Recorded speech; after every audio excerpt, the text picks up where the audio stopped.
नासिन Miro Khan भरसां ॻोठ सिराई ख़ासि हुसैन मस्तोई में सिंध जी सक़ाफ़त खे उजागर करण लाइ मच कचहरी कोठाई वई। उन हवाले सां रिपोर्ट करे रहियो सफ़दर तुनियो।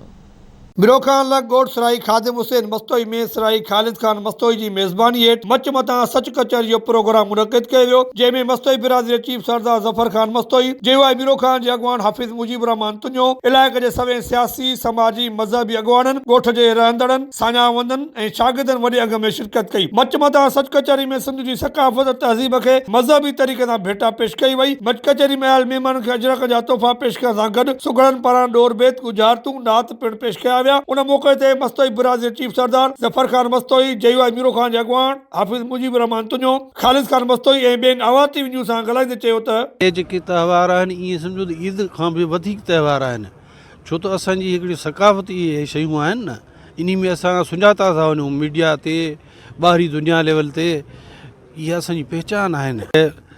तव्हां दोस्तनि सहाफ़ियुनि खे बि इहा रिक्वेस्ट कंदुसि त इन्हनि शयुनि खे तव्हां अॻिते उजागर कयो, जी पूरी दुनिया वर्ल्ड लेवल ते असां इहे शयूं ॾिसे त भई सिंधी माण्हू हिन वक़्तु सुजाग थी चुको आहे, अॻ में बि सुजाग हुयो।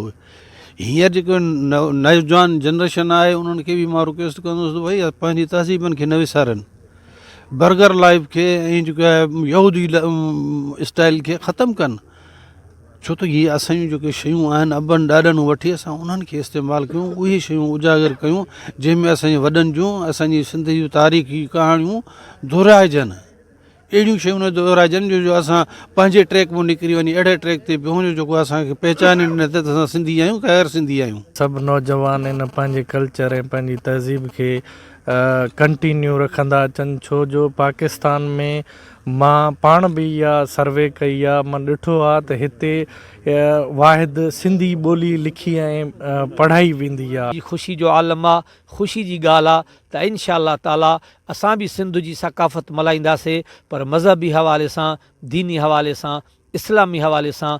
सिंध असांजो वतन आहे, असां सिंधी आहियूं, पंहिंजे वतन खे कोई बि मरंदे ताईं विसारे न। असांजी इहा ई कोशिशि आहे त असांजा नौजवान अॻिते अचनि, पंहिंजी 5000 पुराणी तहज़ीब खे, पंहिंजे वॾड़नि जी तहज़ीब खे, उथण खे, वेहण खे, वॾनि जूं कचहरियूं, वॾनि जा अदब, वॾनि जूं ओताकूं वग़ैरह हे मच कचहरियूं, हे वॾड़नि सां मिलणु, उन मां नसीहत पिराइणु, नंढड़नि खे गुज़ारिश आहे त हिन कचहरनि में अचो। जेको प्रोग्राम आहे अॼु ईद खां घटि न आहे, ईद जी ख़ुशी जहिड़ी ख़ुशी हासिलु थी आहे असांखे।